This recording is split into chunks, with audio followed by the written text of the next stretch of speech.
Alright, hello everybody, and welcome to another video of Green Square Talks Battlebots, the first episode of a little side series that I'll be doing. I haven't decided on a title yet, to be honest. I haven't really thought about that much, but it's something that'll probably just pop into my head whenever, and I'll just go along with it. So, yeah. So, co-hosting here, Blazegaming is here. His channel will be located in the link in the description. And here, featured in this episode, we'll be discussing Malice.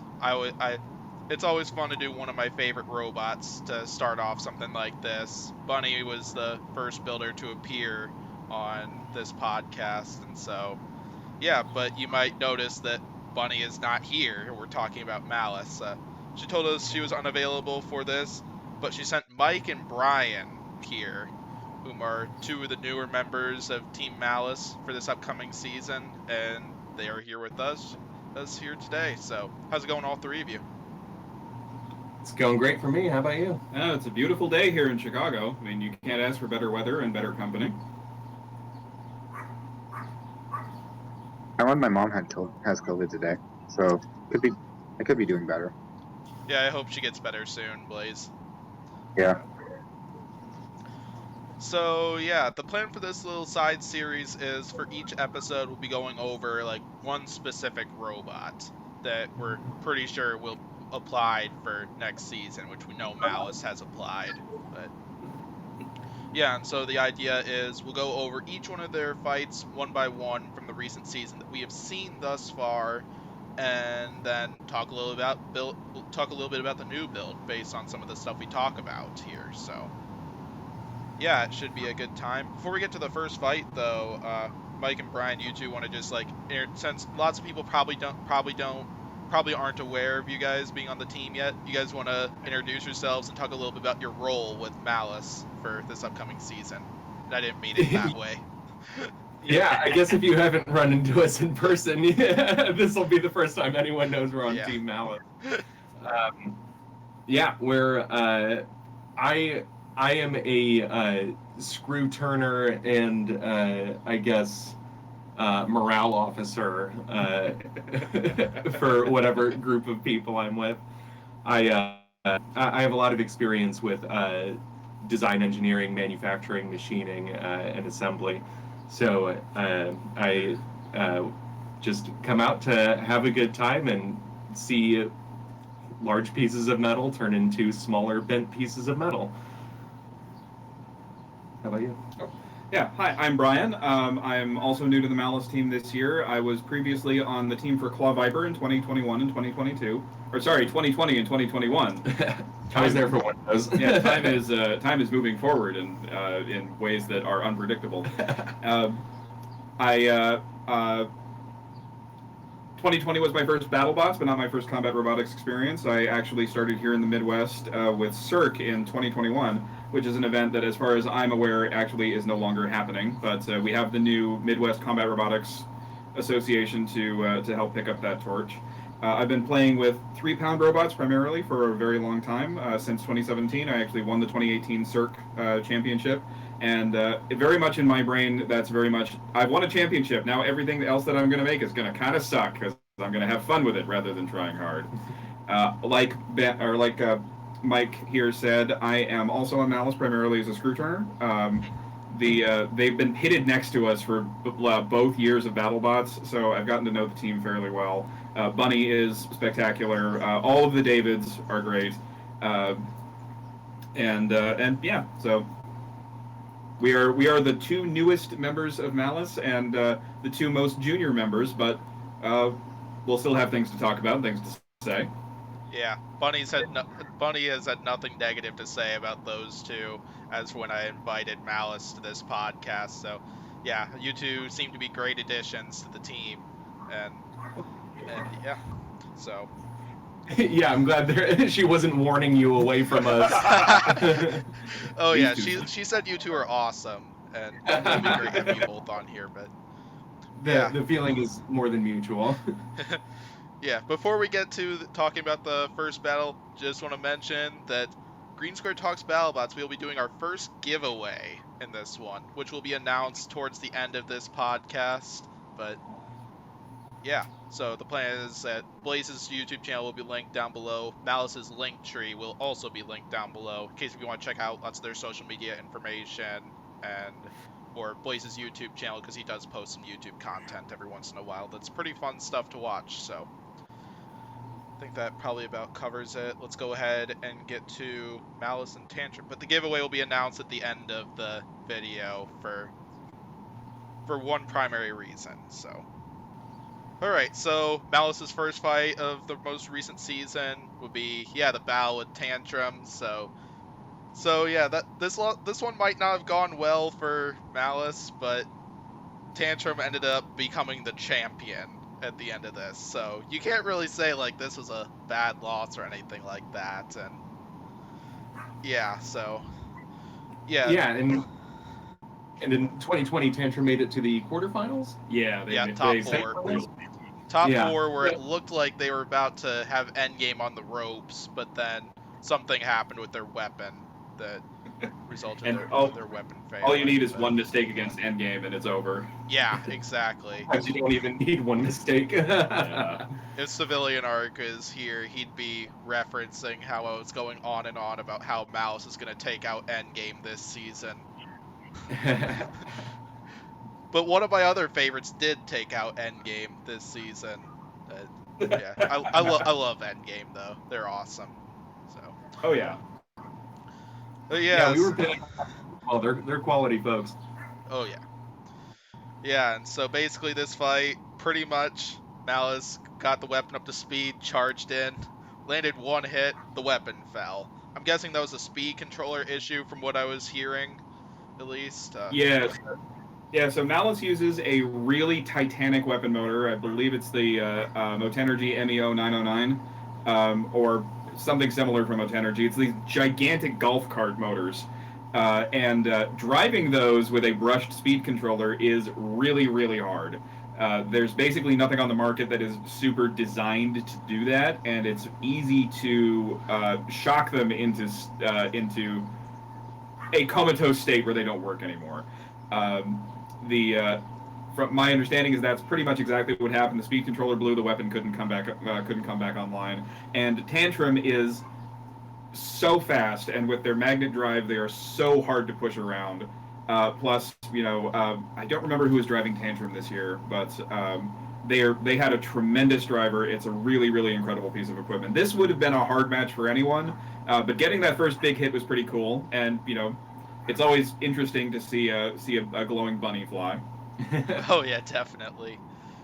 Yeah, first hit was good. A couple of the hits Tantrum got to send Malice flying was pretty entertaining as well. And yeah, like you said, like Tantrum's definitely a tough draw because that thing was already a tank that we saw last season. They built it up even further this season, but then they built it up to take horizontal hits better than what they did last season.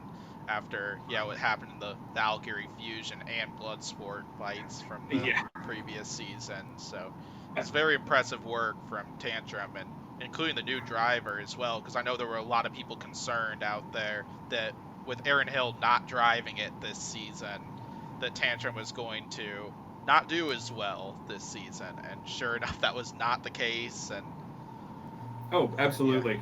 And Malice's driver, David Small, he's just such a great driver. Even when the weapon goes down, he can still make that robot dance around and try to get the hits to come in, because they're coming, to come in places where it's more recoverable, like get hit on the wheels or get hit on those big AR-500 skeleton pieces. Those take damage. You can see the damage in the fight, but they are more replaceable than, say, getting smacked on the motor or having something break through one of the pieces that is harder to replace or harder to service. And it's all down to David's driving. David is a deeply, deeply incredible driver. This is a design he's very familiar with. And and he drives it just completely spectacularly. I couldn't do better, even if I'd practiced. Yeah, I'd agree. I'm very impressed with how well David Small has, Yeah, I keep getting the Davids mixed up. David Rush, sorry. Yeah, I keep getting... I Small 100 times. Sorry, Rush. Yeah, I've been I was very impressed last season, and this season as well, especially in the blacksmith fight, which we'll get to later, or with his driving in that one. And yeah, he's definitely a phenomenal driver, like what you said, and yeah, definitely underrated in my books. I super agree. I mean, there's a whole bunch of stuff about Malice that makes it the most drivable version of a robot that's all weapon, because it's all weapon. It's the most drivable that it can be, and he really brings a lot to it. Oh yeah, hands down. And yeah, including when I threw Malice in a fantasy tournament I did on Instagram before their first season, people voted them over Bronco in that one, which was before the season where they had their first fight with axe backwards, which was pretty incredible. That's okay, but Bronco kind of sucks, so. Yeah. It was fun stuff though, so. Yeah, Blaze, you got anything to talk about with Malice and Tantrum?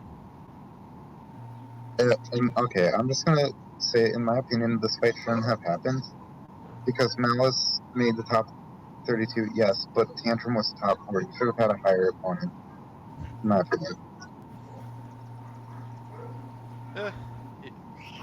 Yeah, I suppose there is kind of a good point right there, but yeah, either way though, that was a really difficult draw for Malice. Like honestly, both the first two opponents, and it's because I know both because Tantrum has definitely built up really well for horizontals this season, and then Jackpot, whom we'll get to next. And Bless the Jackpot crew. oh yes, Jackpot crew, they're amazing. And yeah, we had Jackpot on the episode review podcast from their Tombstone fight, and it was an absolute blast having them there. You know, and I mean, even with the tough draws and things like that happen, I think, you know, as probably one of the most junior people at BattleBots in general, my just the camaraderie that comes through in the pits, and with everybody's on the same team to put two 250-pound pieces of metal into a box full of anger. And everyone is there just to have such a good time, and it really is a blast, you know, for me at least 24/7.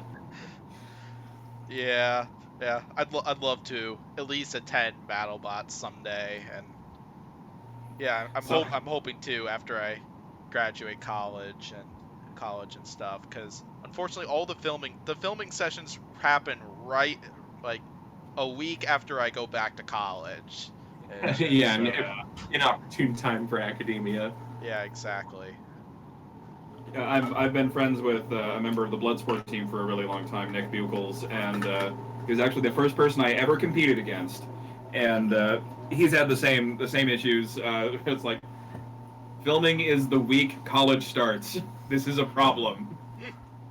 Yeah, and I don't want to know when filming's going to be next season, from what I've heard involving the applicants and stuff. Supposedly they're not going to be analyzing them for a while yet. At least because like we met with Athena for one of the interviews we did for the Potential Newcomers podcast, and yeah, we were discussing that a little bit, but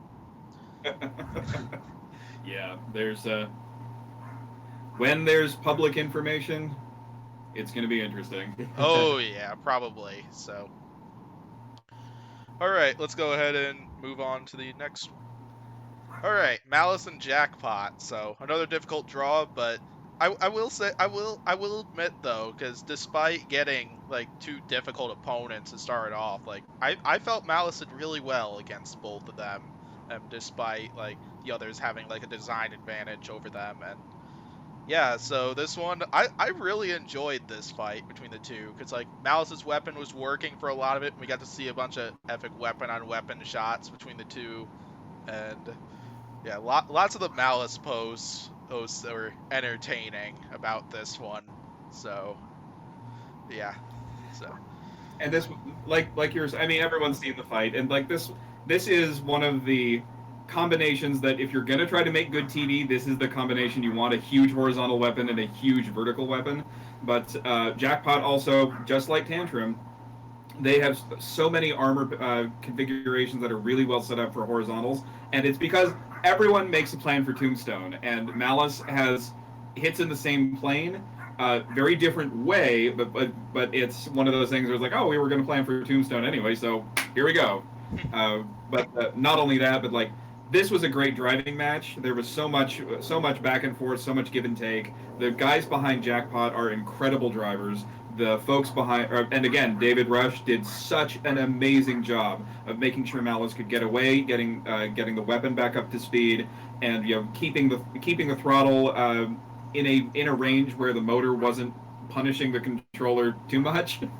But yeah, this one was incredible. You can see in this picture that you picked here some of the design aspects in Malice that are going to be carrying over into the new one, where there's a titanium skin over a lot of the robot. The thickness of it is certainly, you could argue that it's kind of token, but it really does keep arena crap out of the robot, and it keeps those glancing hits from going into stuff that you really, really don't want to get hit. And because we're fighting Jackpot, which has that huge bite from that gigantic weapon disc that they've got, you really want to make sure that even if you're like, we're probably not going to get hit there, you have to take a step back and go, we're going to get hit there. So it's one more step of trying to make sure that you can put on that 3-minute fight. That's not just like because we want to see it, the builders want to see it, but that all the audience members in there are not just going to see one big thing go, oh, and then, oh. Yeah, that's awesome. Including, sounds like, because definitely nice to have some of those design features. Because I heard, especially the debris part, I heard that's what hurt Copperhead in the Witch Doctor fight.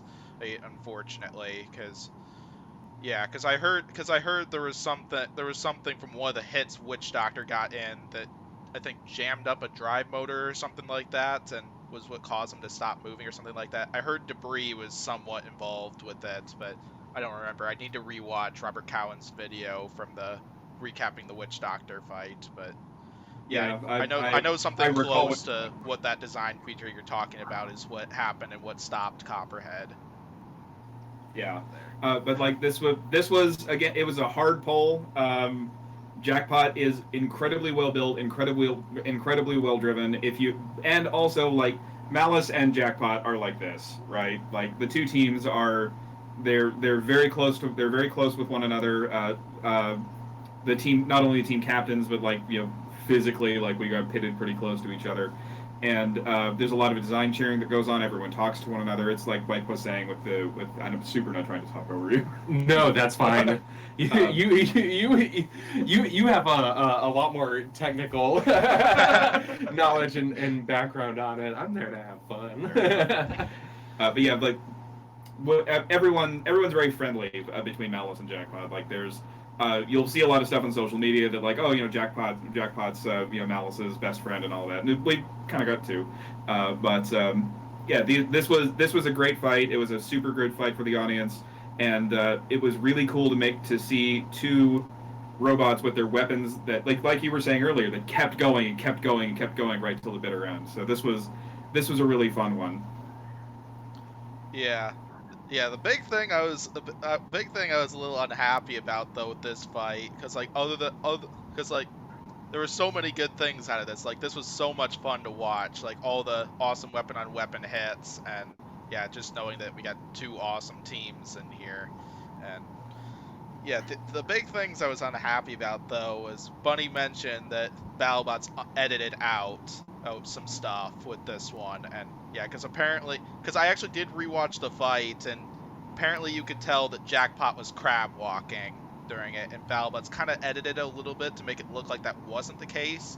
But then if you look closely, supposedly in the last third, you could tell that was occurring. And I heard there were a few moments involving that, but there. And then I heard the Jackpot team dogpiled the Malice team at the end of this. At least I think Bunny was the one that actually told me that, and Instagram group chat. Some of us BattleBots fan pages on Instagram have. And yeah, lots of that stuff would have been so wild to see. Yeah. Yeah, I mean depending on who you are, BattleBots as broadcasted is edited for the best possible TV and not necessarily for the best representation of the fights. So there's always a little bit of a buffer, even though they're pulling from footage of the fights. But I mean the end result is the end result, all the same. Yeah. The editing moment that I felt really sucked was the Hydra and Ribot stuff that they edited out from that one, on which, yeah, I'm not sure if they were editing it out just for time purposes, or if they're trying to start drama and promoting the villain status that Hydra kind of has right now. But yeah, it is one of the things that, like, we go, we fight the fights, and we know the cameras are rolling, and once we don't get a ton of input into it, but there definitely is that feeling of, like, hey, that fight was pretty cool. How are they going to edit this? And sometimes it's very straight down the middle. It's like they just turn the cameras on, they let them roll for 3 minutes, and there you go. But it is the nature of the business that they are going to try to tell a certain kind of story. It's kind of what we sign up for, even if we're maybe not always the most perfectly thrilled with it. I mean, but that also speaks to the point that maybe one of the best perks of being at BattleBots is being able to see the entirety of every single fight, like, streamed over to the pits and everything like that, because it's a lot of fun, like, seeing it months later and being like, I kind of remember feeling a little differently in the pits after that fight than I did after I saw it on TV. I know one of the co-hosts on the Combat Collective who attended BattleBots Live talked about that a little bit, how there were a few fights during the sessions he attended that kind of felt a little differently about pretty much what you just said. And but either way, though, we got a really awesome fight here between Malice and Jackpot. Like, I did really enjoy this one. And yeah, Blaze, you got anything you want to add to a lot of this? I wasn't really paying attention to what you three were saying, to be honest. I enjoyed the fight. I don't know why, but I kept thinking before I rewatched episode 5. I thought this fight happened in episode 5 for some reason. I'm confused. They definitely aired these out of order. Yeah, I know they've done that a few times, especially with some, because I have heard some teams will arrive late, like especially during previous seasons. I heard Beta and Bronco would arrive a little bit later than everybody else, and they'd kind of reorganize some of the fights, kind of like to not like give them like their first fight like halfway through the season or something like that. And well, most of the Jackpot team just goes home. Yeah, they just live there. Well, I mean, you're in their hometown, so yeah.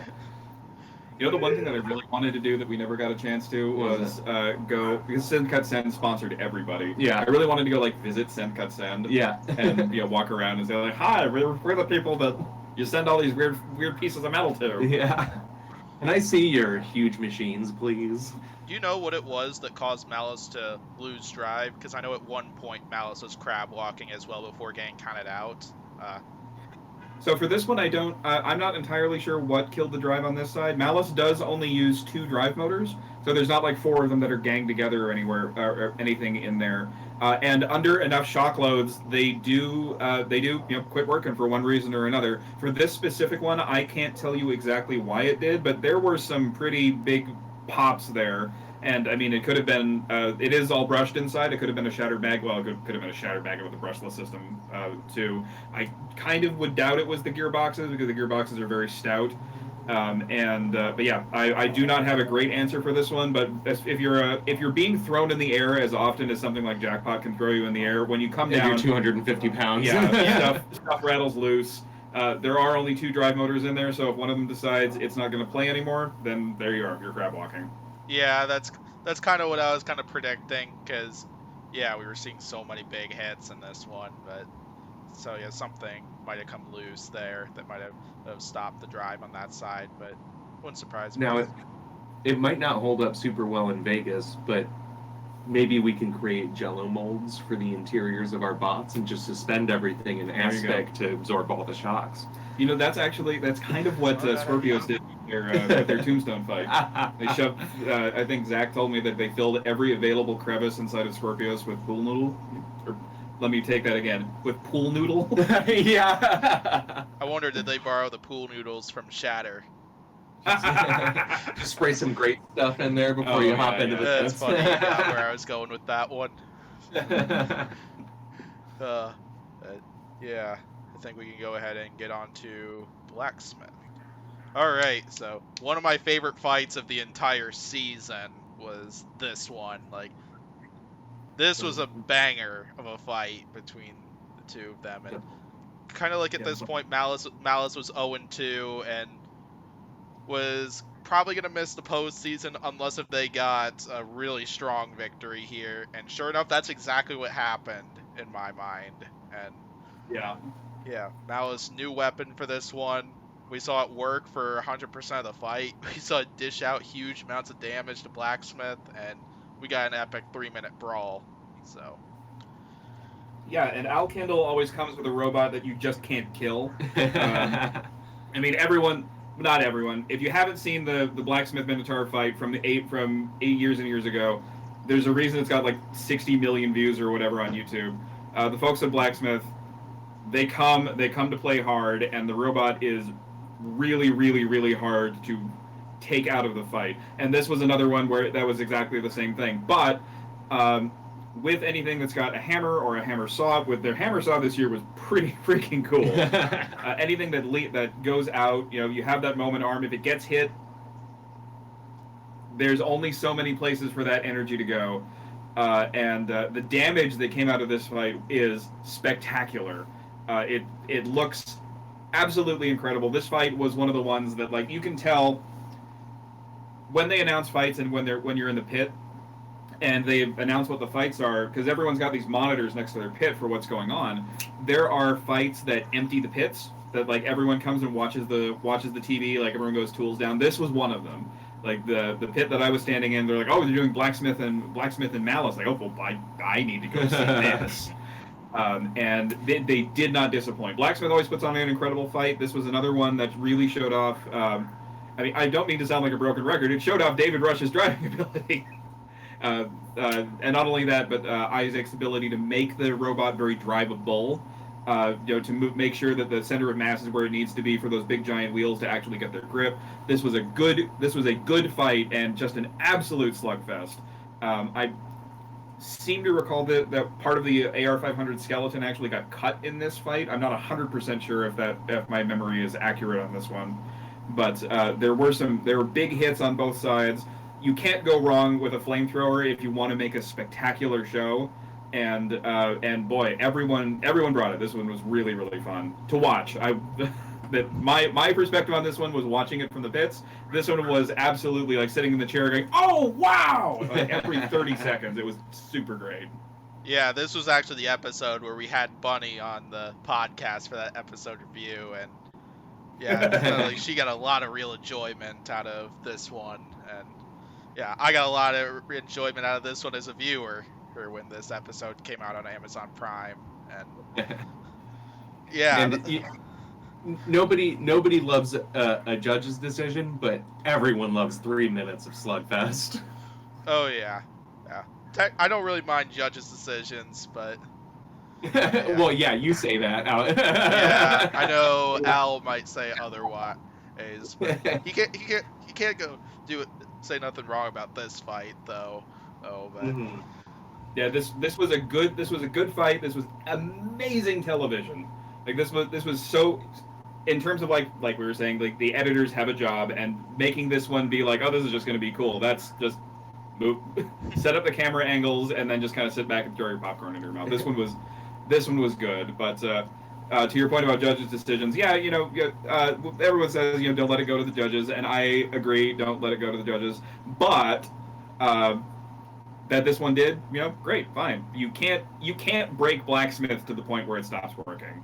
Yeah. Someone will figure it out someday, but it wasn't us this time. and I mean, even the still you've chosen for this is just exemplary of what a stupendous fight it was. There's fire, there's sparks, there's like bots off the ground. It's hard to beat. Yeah, because like we see the first few hits, like Blacksmith knocks Malice back, including I think one time Malice is about to get stuck on the backside, but then the bunny tail added and saved you guys. Which I think that happened a few times that season, where it looked like Malice was gonna get stuck on its backside, but then the change made to Malice is to avoid that really came into play with this one, and then at one point we see a weapon-on-weapon shot that splits the hammer saw, and then another hit later, the fuel tank gets punctured, and we see it leak fuel for a high percent of the fight, and it really impressed. Like a few things really impressed me with this one. The fact that one, Malice's weapon and drive worked at 100% for the full 3 minutes of this fight, and then the second thing being that Blacksmith survived all that, and it was still remaining as aggressive as he was. Like, yeah, just going along with what you said, like Al Kindle does a great job of either winning a fight or losing in really entertaining fashion. It's what I really love about Blacksmith and other robots like Free Shipping, and there will be a few others out there that either win in entertaining fashion or die in really entertaining fashion, and it's really fun to see. So I mean, Free Shipping is just unbelievable. So if we made the rest of the episode about Free Shipping and Gary Jin, let's just talk about Gary Jin for the next couple of hours. If I ask for Gary Jin one question, it would be, what's the design feature in Free Shipping that allowed Free Shipping to have the controlled movement it was having in the Tombstone fight with one wheel on it? Because apparently, Pori, one of the other co-hosts on this podcast, mentioned there's an Original Sin fight out there where Gary got into that exact same situation and was able to drive well on one wheel, and it's really impressive stuff. I think the design feature might just be Gary Jin on that one. It might be. It wouldn't surprise me, but I'd still ask him about it. He's an incredible driver. He's as far as I know, he's got some he's a world-class RC car driver, and boy howdy, you can tell. Like it's absolutely incredible. Hands down. Yeah, and he had the claw machine at his booth. No, the claw machine I think was secondary to that smoothie machine. Yeah, the smoothie machine was a big deal as well. Gary had a claw machine at his stand. Oh, that's awesome. Oh yeah, I got some great stickers out of it. I won it once or twice for Brian. I don't know what it was, but I was attuned to the claw machine that afternoon. I don't know how you did it. Yeah, so the boy, I could spend a lot of time talking about not Malice. The Free Shipping guys were there. They had an incredible pit. Really super nice guys. All the Free Shipping folks. And they had a claw machine filled with Free Shipping swag. Like they had little mini Gary Jins, little buttons, stickers or whatever. And with a big sticker on it said, "Of course it's free." So you just hit the button and try. And then next to it, they had a movie theater icy machine that they kept topped up the whole time. I think they mentioned that they went through 30 or 40 gallons of icy over the course of the show. Well, God bless them because it's Las Vegas. Yeah. So. The thing I think we should all chip in and try to buy Gary a Dole Whip machine. I was about to ask if that claw machine is where Black Dragon got mono from. As far as I know, no. Probably but, not. But Yeah, I don't really remember putting my mouth on the nozzle of the slushy machine. So. you didn't? You were using the cup? Yeah. Well, okay, that was your problem. Yeah. All right. I understand now. Either way, funny stuff. But yeah, banger fight between Malice and Blacksmith, and lots of chaos and carnage. Lots of my that was definitely I haven't ranked all these fights. It's that we've seen thus far, and who knows when we're gonna get to see bounties, if ever. But the only information I can tell you that's public is you will see them. You will see them. You will see them. Gotcha. So, all right, Malice and Scorpios. So, yeah, this one battle between two great teams once again, two teams that are pals, and yeah, including Remars. We'll see Malice and Jackpot working with Scorpios. Like I mentioned in the prediction podcast I did for the Remars event recently. So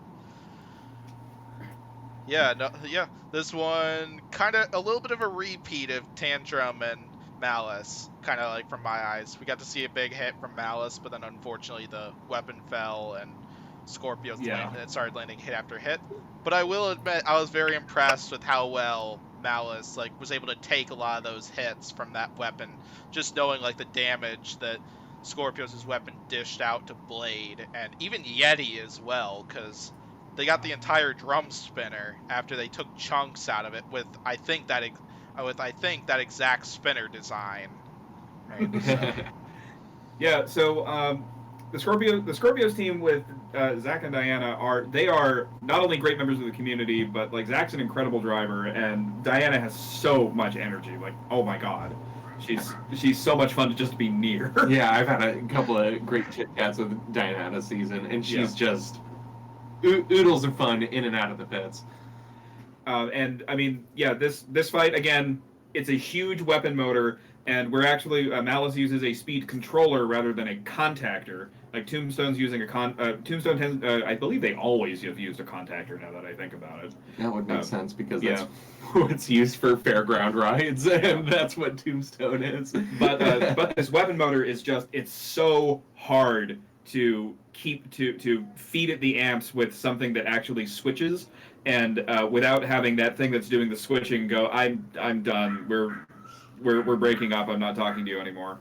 And I mean, it's just how it is. Now the choice to have a speed controller rather than a contactor gives the robots so much more control over the weapon, because the way the weapon spins affects the way the robot drives, and it's really good for Rush and for the designers and for everyone else to have that control. The complication is that when the motor's pushed too hard, or the speed controller isn't set properly, or just the random twists of fate, and the speed controller quits working, then that's it.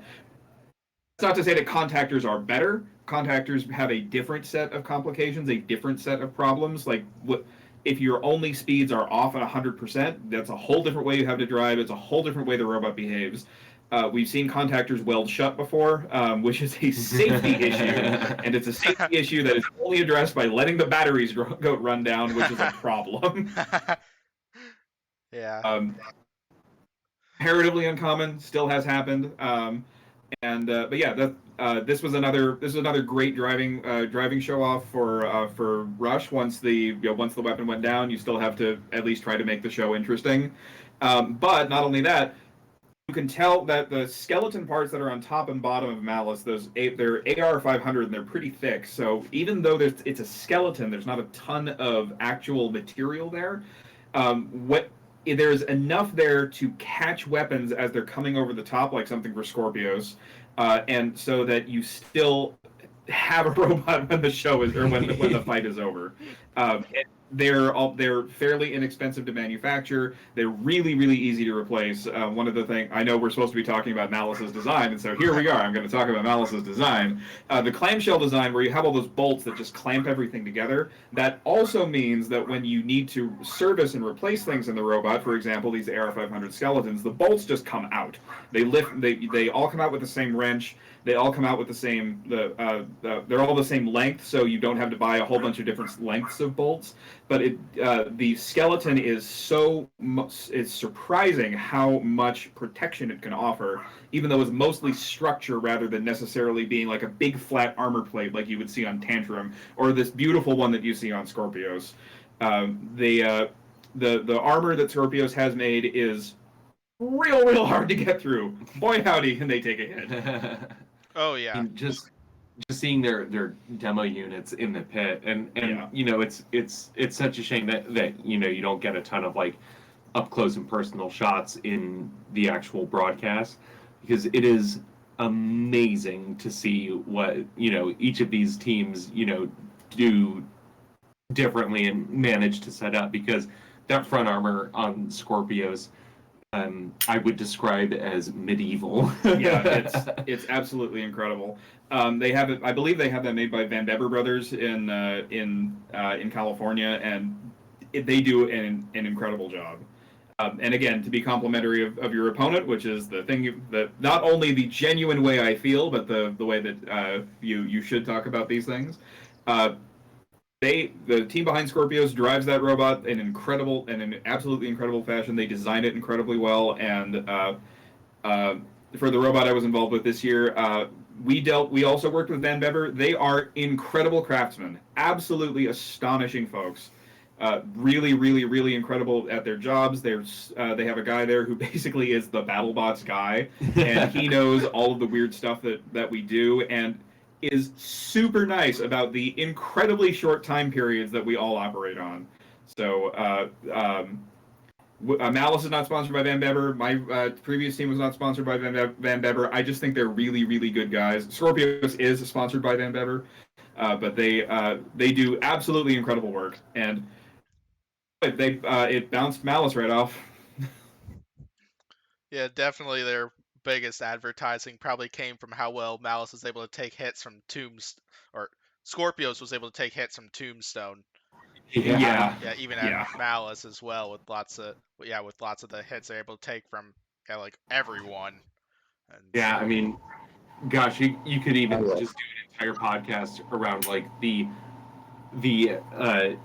ecosystem of vendors and manufacturers and craftsmen that make all of our CAD happen. Oh because yeah, it's just unbelievable what they're able to come through with. Yeah, the materials that we work with are all absolutely bananas to work with. There's a truism that the more of a pain in the ass it is to work with, the more likely it is to be a good fighting robot material. AR-400 and AR-500 are complete nightmares to work with, and when we were doing my previous team, when we were trying to get like big bent armor belts made, most of the people I talked to would be like, I don't know if we have the equipment to do that. And the folks at Van Bever were like, when do you want it? We got all the stuff, no problem. No matter what I threw at them, they were like, yeah, we can do that. Is that 3/8 inch AR-500 or something? We did 3/8. I think Scorpios is 1/2 inch. Man, yeah. I mean, just the machinery required to form that kind of metal is unbelievable. Yeah, a lot of that really references like the whole Witch Doctor story from the 2020 season when they were having weapon disc errors, and one of Blacksmith's sponsors got them a medal for that, and then Chomp managed to water jet them all out for them, and it's like really incredible. Like AR-400 is not an easy material to work with, but like you were saying, Scorpios or a Blacksmith sponsor was like, we got some, and the Chomp guys were like, we have a water jet, and that is the tool to cut AR steel with. Obviously, you can do it with a laser. Sencut Sen does it. Sencut Sen does, I believe, sponsors Malice. I'm pretty sure. Yeah. Okay. I think so. Yes. No, they definitely do. Definitely do. But yeah, you can obviously do it with a laser. Sencut Sen does it incredibly well with the laser. But Having the ability to cut and work with material like that just in your pocket, it's very unusual. Yeah. We're gonna end up having to put all the sponsor links in the description now. What's up? What's up, Blaze? Are you gonna have to put like all of those sponsor links in the description now so people can check it out? Jeez, that's only more work for me. Well, I mean, I mean, why not?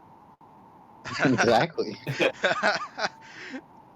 Oh yeah, yeah. I don't think a lot of the sponsors get enough credit for how much they help out lots of these teams. And, Yeah, yeah. absolutely. I'm gonna be Every honest. I name- don't really pay attention to the sponsors. Yeah. Every name that shows up on those cards is directly responsible for things happening for there even being a show in the first place. Yeah, and not only that, we combat roboticists, we are the worst people to have to deal with. Everything we do is one-off. Like, as a manufacturer, what you want is someone to come in and say, "Hey, I have this, and I want 10,000 of them." That's what you want.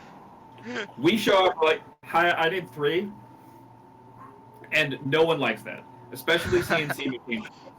Laser and water jet, it's a little bit easier, but it's still very much like, I gotta set up the machine to do 3 of these. Man, I'd really like to make 15 Starbucks signs instead. So Yeah, we are the worst.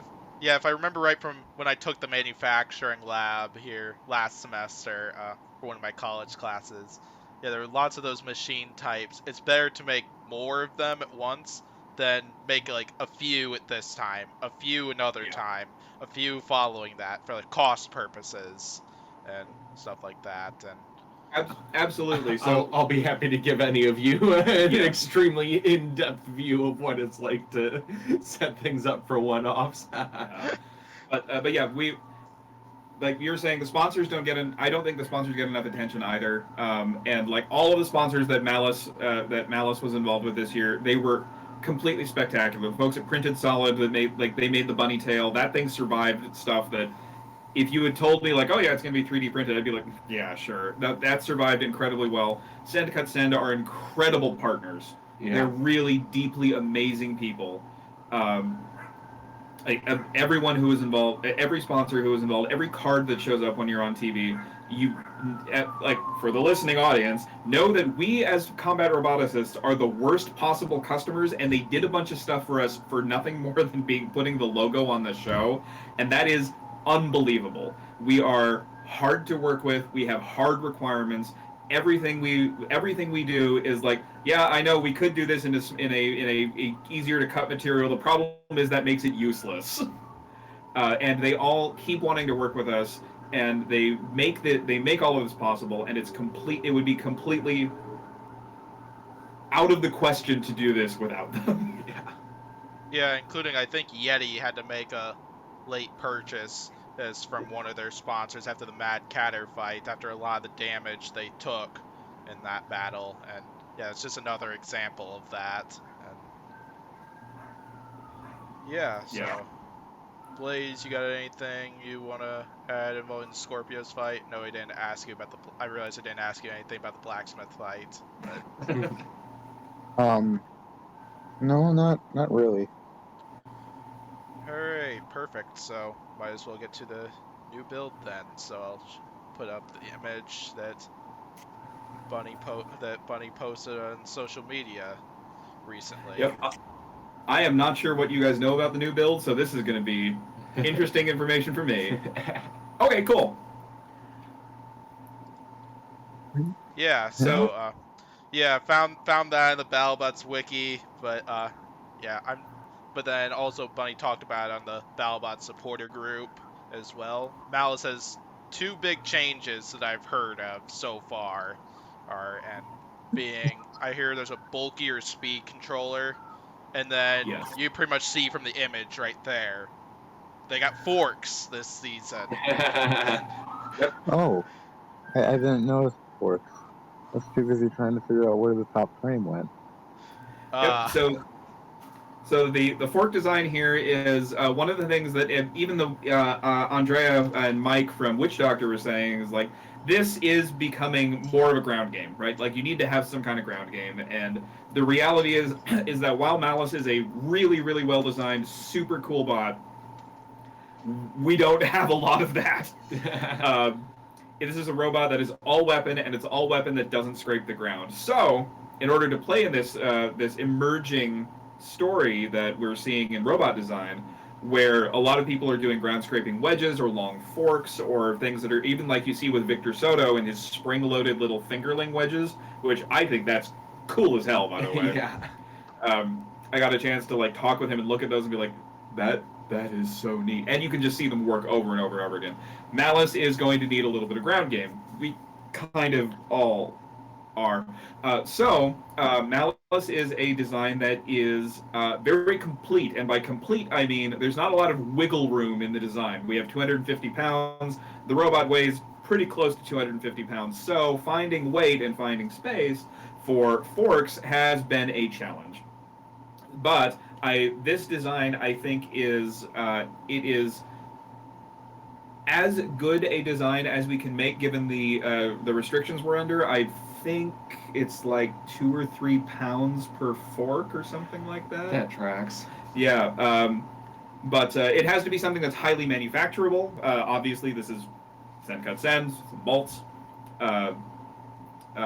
Sponsor shout out again. But this is actually going to give Malice a little bit of that ability to not necessarily counter, but help to deal with the other forks that are out there, the other wedges that are out there. Because if you can start getting someone off the ground a little bit, then you are altering the geometry of the impactor and the weapon, and you're changing it in a way that is advantageous for you.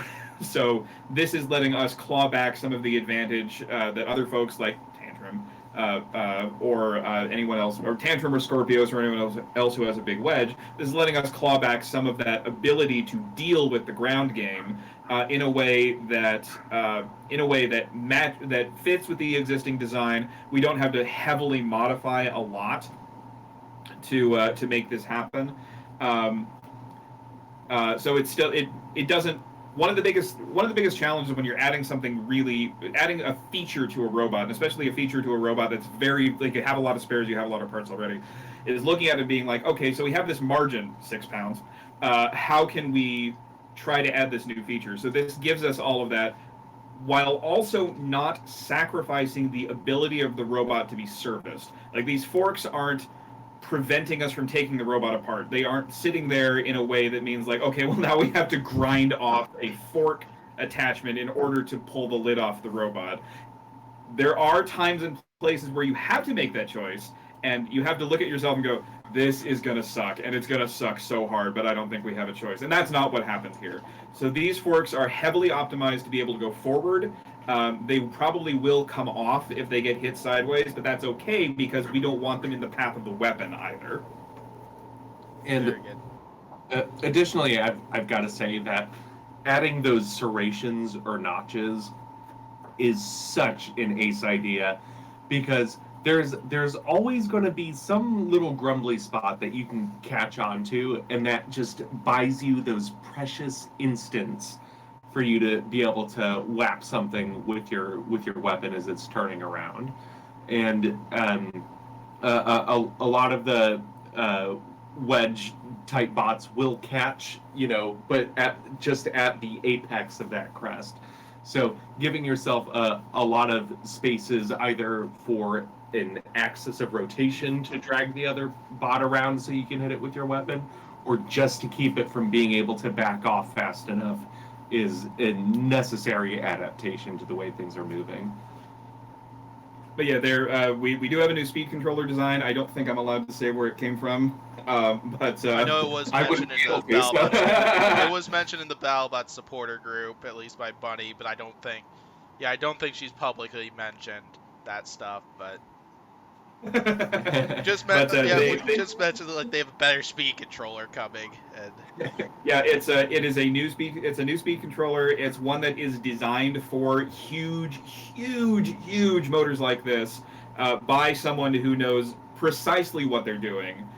to keep these really giant motors running and running well in this environment. In this, like, combat robotics is the most insane set of requirements that you can have. Like, it has to be light, it has to take enormous shock loads, it has to deal with truly insane amounts of current and heat and vibration, and the other thing being, like, you don't need a 10,000 hour part, you need a 3-minute part. And that is a discussion that when you're working with even like large companies, like where you're saying like, hey, if you want to work with us, like these are the, like, we had a conversation with your old employer about like what can they offer for sponsorship, and one of the things that they offered was like, oh, we could do all this FEA for your robot. And we were like, that's so cool. That's a really, really, really neat idea. I love this idea. Here's the reality. What you're going to tell me is that nothing that I've done is going to survive the shocks that it's going to be inflicted. And I know that. That's why I made 9. Yeah. And you have that same kind of conversation with, you know, with people who do this for a living, where you're like, I know all of your instincts are to make this last for 100,000 hours, or to make it aerospace quality, or to make, I understand. It has to run for 3 minutes. That's the requirement. I know that if it runs for 3.5 minutes, it's going to burst into flame. That's fine. It never will. Yeah, and definitely those are definitely 2 big improvements. I'd say, like, the wedgelets will definitely help with robots that go for ground game, as well as the fact if you lose the weapon in one of the fights from next season, it'll give you a better opportunity for more push power, be able to get a little more on the control and aggression side of the judging criteria if it does happen to go the full 3 minutes. But absolutely. yeah, and then And better speed controller should definitely help keep the weapon spinning a little bit longer. oh yeah. The motor in this thing is like 30 pounds. It's a huge, giant piece of copper and iron. But like, to your point, Malice drives really well, and Rush is an incredible driver, and having the ability to have more of a dynamic fight with forks or some kind of ground thing is really important. And not only that, I'm not sure how many people on your podcast have talked about these black wheels that we get from the Black Dragon team.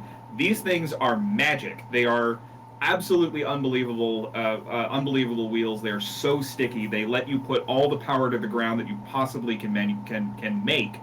And having those big sticky wheels with the drive power Malice has, which is a lot for a horizontal spinner, having that ability to do a little bit more dynamism, to push, to do a box rush, to do a box slam, you know, everyone likes it.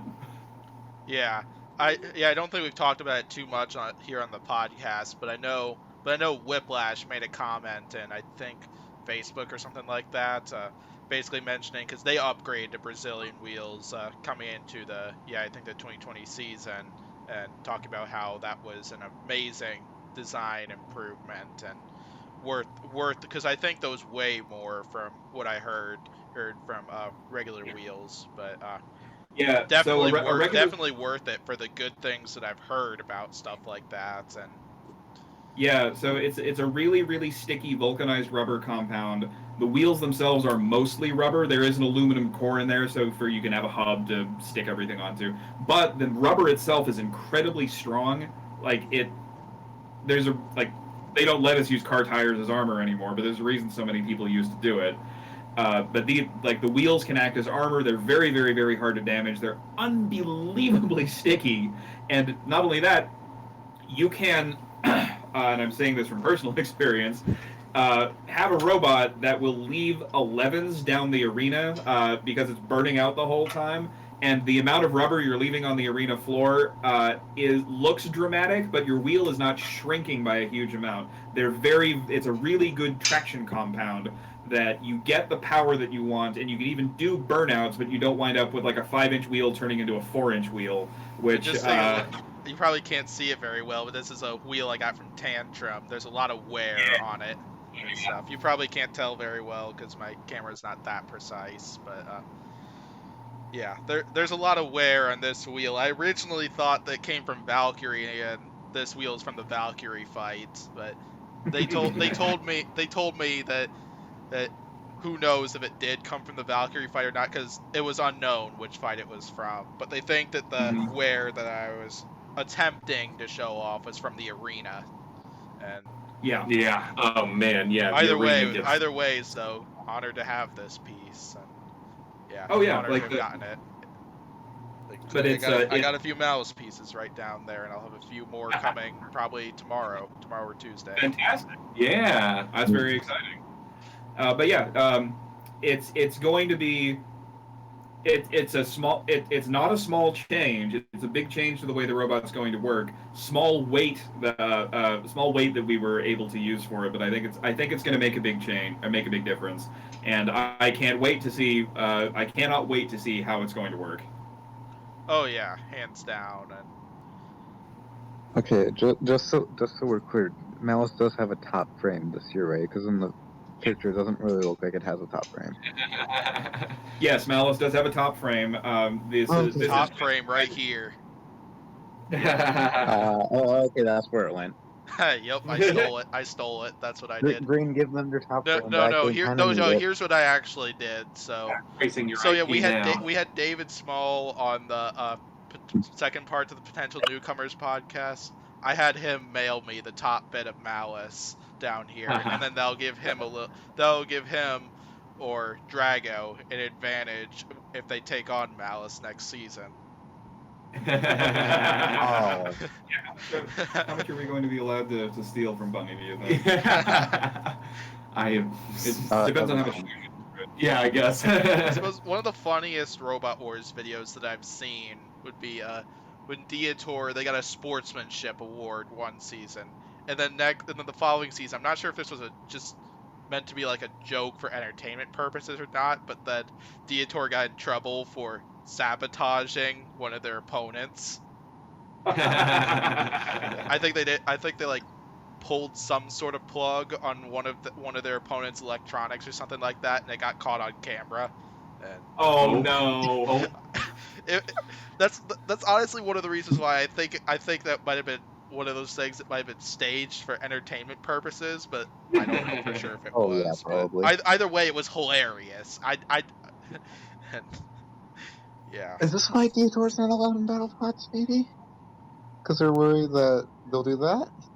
No, I don't think that's the reason. I think the reason is I hear Greg and Trey don't like Dietor. Because apparently one of them attended a Behind the Bots podcast prior to this recent season, and apparently when deciding whether to accept or reject a robot, they reference Dietor in the reject portion of it, and what I heard, and I think it was something like, you need to do more than create a robot with fur on it, or something like that. And I see his point. But imagine the fun of Dietor going up against some robot with a flamethrower, and yeah, that's why I feel I want to something I would want to ask Matt Spurk if I ever have him on here. I'd want to ask him, like, would Dietor be a dream opponent for Kraken? Because like Kraken comes in, gets a bite right on Dietor, uses the flamethrower, the fur's on fire. It'd be so fun to see, and yeah. So it's not only that. Speaking of Matt Spurk and Kraken, one of the things that, like, fire looks awesome on TV, right? But there's this thing you see it especially on like the Discords and Reddit, like, fire is mostly for show.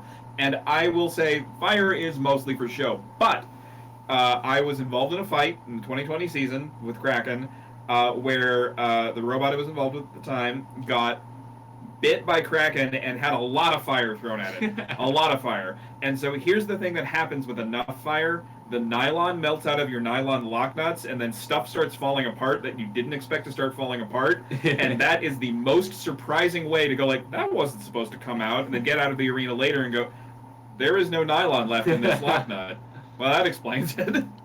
Yeah, I heard Kraken very nearly fried the weapon system of Huge when they bit Huge's weapon area during Huge versus Kraken. I would believe that. Yeah. Yeah. What were you saying, Blaze? I was asking what team he was on, but I think I got my question answered. Was that Claw Viper, I'm guessing? Yes, it was. Well, no, wait, Kraken Claw Viper? In Yeah, we Bounties fought last in season. Oh we, yeah. it was yeah. during Bounty Hunters. We were on one of the first couple of episodes for Bounty Hunters. It was Claw Viper versus Kraken. Yeah, it was basically a 3-minute sportsman fight, which I have no problem with because I like sportsman fights. But we got a lot of fire on the arm on Claw Viper and melted all the nylon on the nylocks. But the first and only time I've ever seen that. And then it's like Kraken got a taste of its own medicine when they fought Gruff. And, Yeah. but that was like, I felt that bounty was where we really got to see the power that Gruff's flamethrowers have, and just like seeing them torch Gemini and then torch Kraken was absolutely man. incredible. And Gruff's And then it off the tombstone again. yeah, at Gruff's pit they had a spare Oh, the Venturi. yeah, like I don't even know what part of nozzle, I guess, and it was one of the most beautiful pieces of like machined metal that I have ever seen, because it had Nope, that's not gonna work. yeah, I mean it was like a 5-axis piece, like all these parabolic curves inside of it, and it was so beautiful to see that just as a spare loose unit that they had for me to admire while I was there. oh yeah. I love Gruff. Gruff's awesome. Gruff's another team I hope to have on the podcast someday. There's so many teams I hope to have on the podcast someday. Well, I hope they come. I do too. Like Sam McCamus he's such a nice guy. I mean, he's quiet, man of few words, but Gruff is a towering achievement.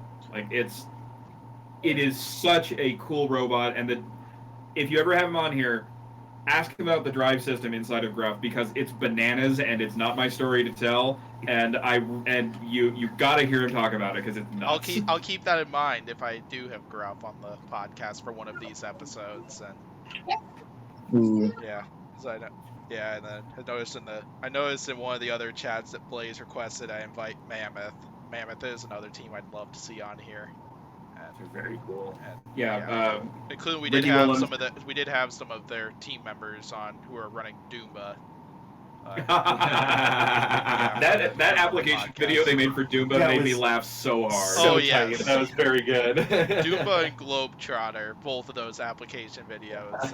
I'm so glad we got to talk to both of those teams during that podcast, and it was such a blast. And I really enjoy doing these podcasts where we get the opportunity to talk to builders, because those are lots of my favorite podcasts of the bunch. And Yeah. it's always fun to talk about lots of this stuff with some of the builders. And Yeah, it's a really, really fun community to be a part of. oh yeah, hands down. And, okay, so yeah, anything else on the new build for Malice? I don't think anything that we can disclose at the moment. Yeah, we've got some more secret sauce that'll be coming up, but I don't believe it's super public yet. But be excited. There's more cool stuff coming. And it's stuff that is going to be very cool. It's going to be very surprising. The stuff that we've got coming up it's still all pure strain Malice. You'll want to see it. You'll want to see it, and you'll really want to see the next season whenever. Yeah, I'm definitely looking forward to it. Malice always has a bunch of fun surprises in store for us, and always manage to put up a good show. So. Oh yeah.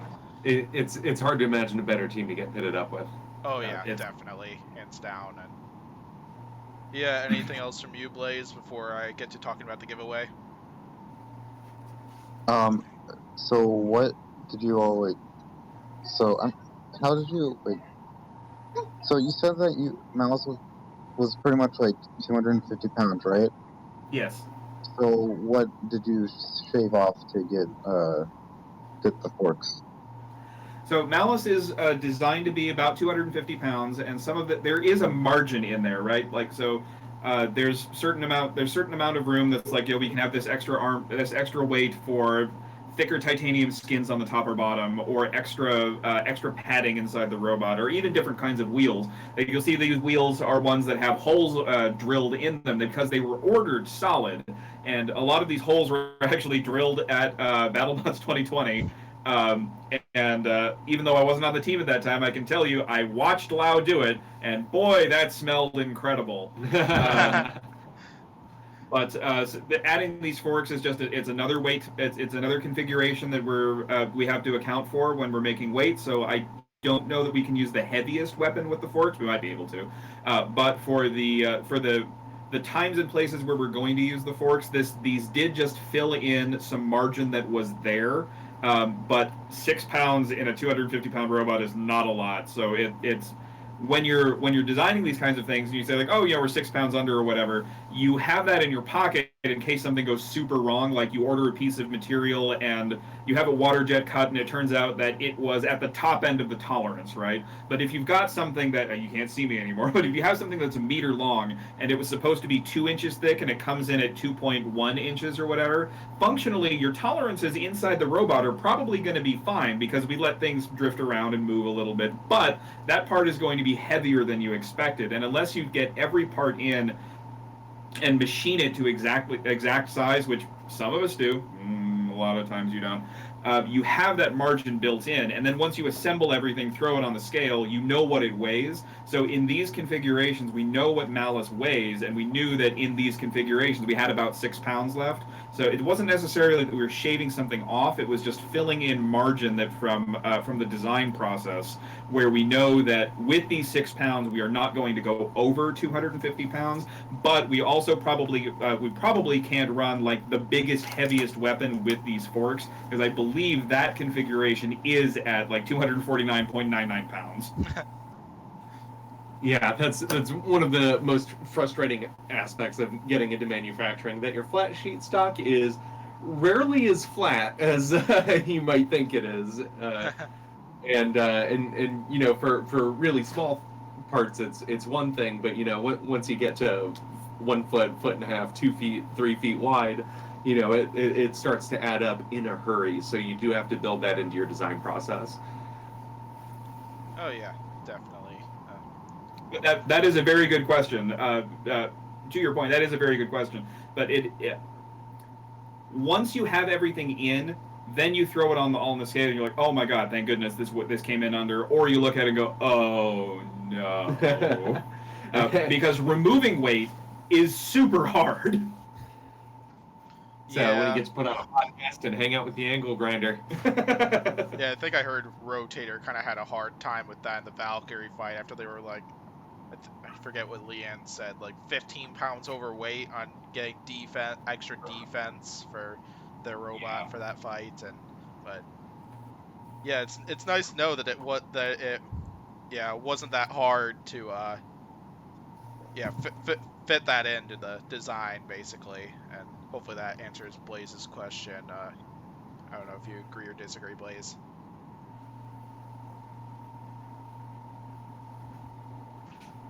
Hey, muted. Alright, we can move on. Move on. So anyway, I'll go ahead and get to what will be the first Green Square Talks Battlebots giveaway. Hopefully the first one of many, but basically I mentioned that I have a package coming in from Malice recently. Bunny was kind enough to throw in a foam thrower, which we will be giving away on this podcast. So Nice. if you're interested in being a part of this, you got to comment 2 things down below. The first thing being Instagram username, because that's where I'm going to contact you if you happen to be the person to win this thing. And then the second thing being, with a lot of the improvements that we have heard of from Malice here during this thing, mention at least one robot you'd like to see Malice fight next season. So, Ooh. yeah, I know if I answered that question, like ever since Malice debuted, I've been wanting to see a Tombstone and Malice showdown, because I'm really interested in what a weapon-on-weapon shot would result in between a horizontal bar spinner like Tombstone and a horizontal drum spinner like Malice, and I think it'd be a really interesting showdown. And then a few others that came to mind. Rotator came to mind as well, because I think that'd be a really good test. That'd be a And very then fun fight. the last one being Ribot, especially with the vertical spinner configuration. I think That's a great choice. I'm I not, wanna watch I'm Rip not Off just Canada, but- interested in like how Malice's design improvements would work with that one, but I'm also really interested in how Ribot would design the frog head for that one. Just knowing that they'll design they design it for each of their opponents, and I'm very interested in what they would do regarding that for Malice. And I don't know if you three want to answer the question of who you'd want to see Malice fight next season. I want to see. So, this is a fight format that is very rare at BattleBots. I want to see Malice fight something like Kraken, or even my old team Claw Viper. I want to see not just because like that's going to be a high destruction event, because if you have a control bot, you have spindly things that horizontal spinners are going to love to eat. But it's going to be a driving match, right? And I love watching David Rush drive this thing. I love watching what he can do, and I love the way that he makes it dance around the arena. And having to fight something that is all drivetrain, and like watching him stick and make Malice stick and move to spin up the weapon to get the angles that you're going to need to fight something that's heavily armored with a control system or a control weapon. That's the kind of thing that I think would be a really, really fun match. Not only to watch on television, but also a super fun match just to drive for both people involved. I think that would be just wicked fun. That'd be awesome. Golly, and who would I want to watch Malice fight? You took all my favorite ones so far. Sorry. I think. Pretend I didn't say anything. No, Let Mike talk. That's fine. I mean, you can agree with one of the robots that we mentioned. No, there's no problem with that. Well, and I think for me, I'd like to see all these new modifications going against Sawblaze. Man. Ooh, that's a good because choice. Sawblaze is really cool, and Malice is super cool too, and I think that would make quite a lot of sparks fly. And I'm gonna do a little role reversal here for a minute. So we've discussed a bunch of the changes that we're making for Malice. This is some of the things that are coming for newer versions of Malice. What would you guys like? What kind of cool thing do you guys think would make Malice more exciting to you guys? Nothing is a totally acceptable answer. As of right now, there's nothing that I could really think of, kind of, because. Yeah, cause like it got a really cool and unique design right there. Causes a lot of destruction, and yeah, definitely making some good improvements to stand up to the other competition. One of the things I might think of would be, what if you did like a back wedge, similar to like what Rotator does for horizontal spinners, what Lockjaw does for horizontal spinners. Even something like maybe like have a robot like go up the back and then be vulnerable in the back for a hit from the spinner. Yeah, that's something that Victor Soto does so well, just popping you in the air with the back end of the robot and then going forward. Like that would rule. Yeah, I was very impressed with how well he drove like the Ice Wave and the Tombstone fight. Oh like, man. Yeah. Just what he did in those fights, and even the Valkyrie and the Captain Shredderator fight, even though the Valkyrie one ended in a defeat, like it's amazing how much Victor Soto can do with that robot, and I can't imagine how hard that thing is to drive with like the horizontal spinner on one side and then the forks on the other side, and he does a terrific job at it, and very impressive. So yeah, Blaze, who are some robots you'd be interested in seeing Malice fight? I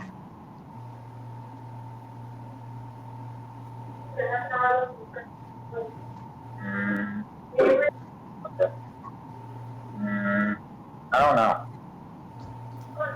Yeah, like there's so many robots I'd be interested in seeing Malice fight, but like Tombstone, Rotator, and Ribot are kind of like the three that really come to mind in my eyes. But there's so many big names I'd love to see that happen. And, Yeah, I mean, there's going to be.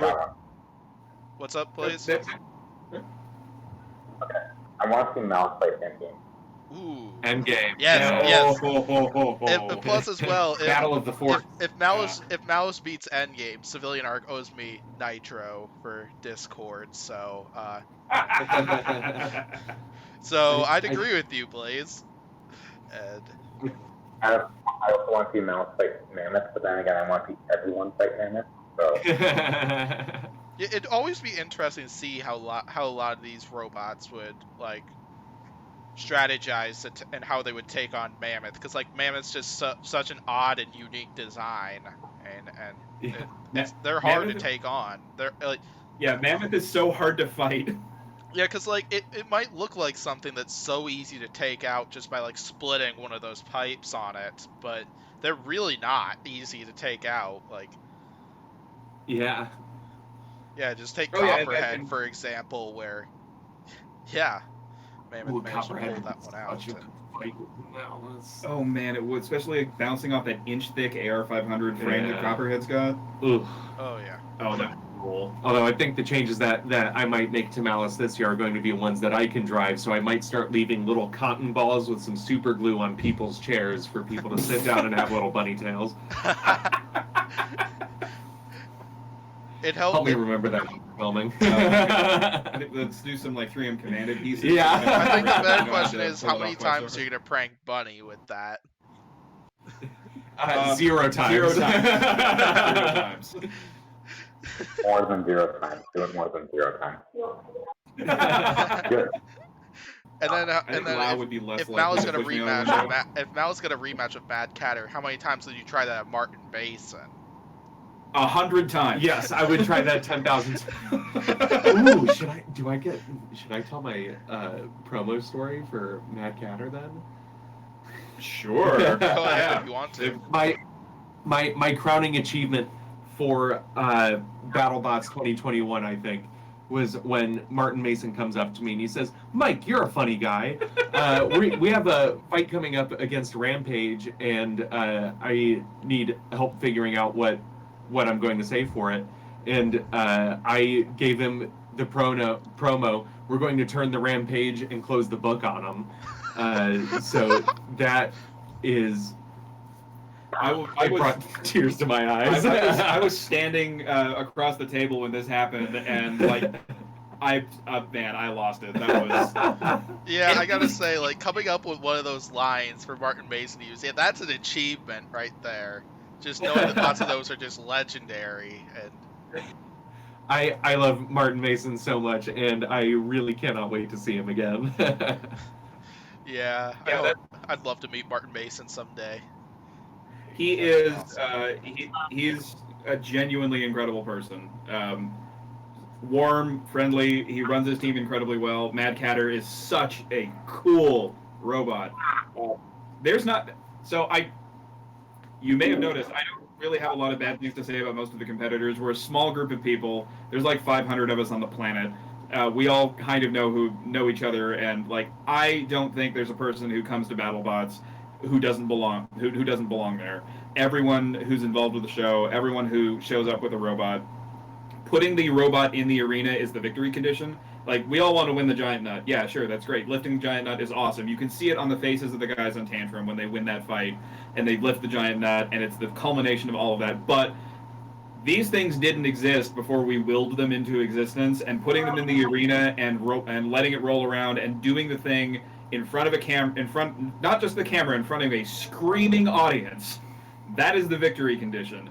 And seeing everyone do that again and again it's unreal. Oh yeah, hands down. And yeah, definitely one of the big things that makes a community so amazing. And yeah, hands down. So Thank you guys so much for having us on. Really, it's an awful lot of fun. We were at the Windy City Showdown yesterday for Midwest Combat Robotics Association, so it's been an awesome BattleBot filled weekend for us. Oh yeah, hands down. Thanks for coming to this. It's been so much fun getting to talk to you during this one. So, and the feeling is entirely mutual. And thank you so much for having us on. This has been great. Definitely. So. yeah, anyway, if you want to enter in the giveaway for Malice foam thrower, comment down Instagram username and at least one robot you'd like to see Malice fight next season. So yeah, I think this will probably close it out for this episode. We'll find out we'll find out how I choose to title this thing, but hopefully I'll figure it out sometime soon. And yeah, but thanks for watching this podcast. Thanks to Brandon and Mike for attending this thing and talking about Malice with us. And it was great having you both on here. Thanks to Blaze for coming and co-hosting once again. It's always great having Blaze here. Like Blaze's channel will be linked down below, as well as the link tree for Malice will be linked down below. So yeah, thanks for watching this podcast, and I'll hopefully see you for the next episode of this.